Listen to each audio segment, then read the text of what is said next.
কাঁচা আম প্রক্রিয়াজাতকরণ ও সংরক্ষণ। আম বাংলাদেশের একটি অন্যতম জনপ্রিয় ফল। স্বাদ, ঘ্রাণ ও পুষ্টিগুণ অধিক পরিমাণে বিদ্যমান থাকায় ছোট বড় সকলেই আম খেতে অত্যন্ত পছন্দ করে। কাঁচা আমে প্রচুর পরিমাণে পুষ্টি রয়েছে vitamin C, vitamin A, vitamin E এবং অন্যান্য রকমের মিনারেলস, যেগুলো দেখা যায় আমাদের চুল পড়া প্রতিরোধে সাহায্য করে থাকে, নতুন চুল গজাতে সাহায্য করে থাকে, স্কিন ভালো রাখতে সাহায্য করে থাকে। আম কাঁচা এবং পাকা দুভাবেই খাওয়া যায়। প্রতি বছর আমাদের দেশের দক্ষিণ পশ্চিমাঞ্চলের জেলাগুলোতে আমফান, ঘূর্ণিঝড়, সাইক্লোন ইত্যাদি বিভিন্ন ধরনের প্রাকৃতিক দুর্যোগের কারণে অনেক আম অপরিপক্ক অবস্থায় গাছ থেকে ঝরে পড়ে।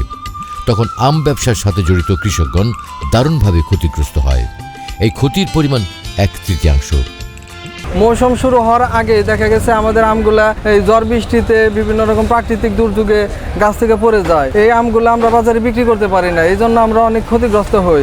বাজারে আম আনলে আমের দামই পাওয়া যায় না। বিভিন্ন তথ্য মতে জানা যায় আমাদের দেশে আমের সংগ্রহোত্তর অপচয়ের পরিমাণ শতকরা 25 থেকে 44 ভাগ। এই অপচয় তথা ক্ষতি কমানোর অন্যতম একটি পদ্ধতি হল প্রক্রিয়াজাতকরণ ব্যবস্থাপনার প্রয়োগ করা। আমের যখন সিজন শুরু হয়ে যায় বৈশাখ মাস থেকে, তখন ঝড় এবং বিভিন্ন প্রাকৃতিক দুর্যোগের কারণে অনেক আম গাছ থেকে পড়ে যায় এবং আম গাছ থেকে পড়ার ফলে অনেক আম নষ্ট হয়ে যায়।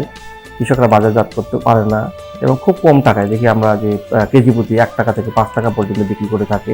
আমের কিন্তু বহুমুখী ব্যবহার করা সম্ভব। আম দিয়ে আচার, জ্যাম, জেলি, চাটনি, জুস, ড্রিঙ্কস সহ বিবিধ খাদ্যদ্রব্য খুব সহজেই তৈরি করা যায়। স্টিপিং পদ্ধতিতে কাঁচা আম প্রক্রিয়াজাত ও সংরক্ষণ করার মাধ্যমে সারা বছর আমাদের পছন্দমতো খাবার তৈরিতে ব্যবহার করতে পারি।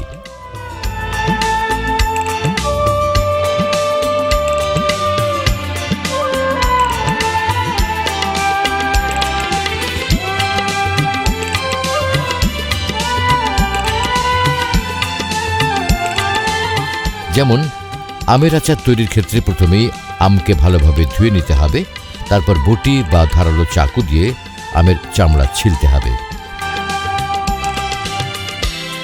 পরে পরিমাণ মতো টুকরো করে নিতে হবে এবং পরিমিত পরিমাণ গরম তেলে সিদ্ধ করা আমের টুকরোগুলো ভালোভাবে ভেজে নিতে হবে।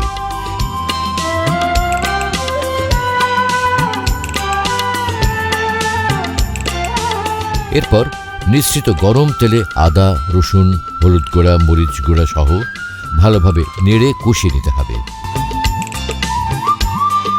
কষানো সম্পন্ন হলে ভাজা আমের টুকরোগুলো যুক্ত করে পরে সরিষার গুঁড়ো, লবণ, চিনি, মেথির গুঁড়া সহ অন্যান্য মশলা একে একে যোগ করে শেষে ধনিয়ার গুঁড়া, জিরার গুঁড়া এবং 15 মিলিমিটার কেজি হিসেবে অ্যাসিটিক অ্যাসিড যোগ করে গরম অবস্থায় কাঁচের বয়ামে ভর্তি করতে হবে।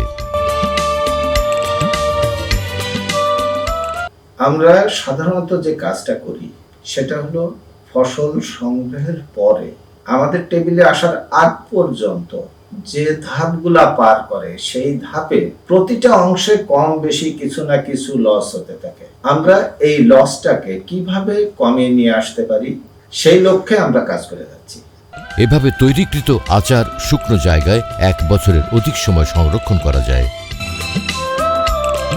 এভাবে সংরক্ষণ ও প্রক্রিয়াজাতকরণের মাধ্যমে সারা বছর আমরা এই মধুময় আমের স্বাদ গ্রহণ করতে পারি।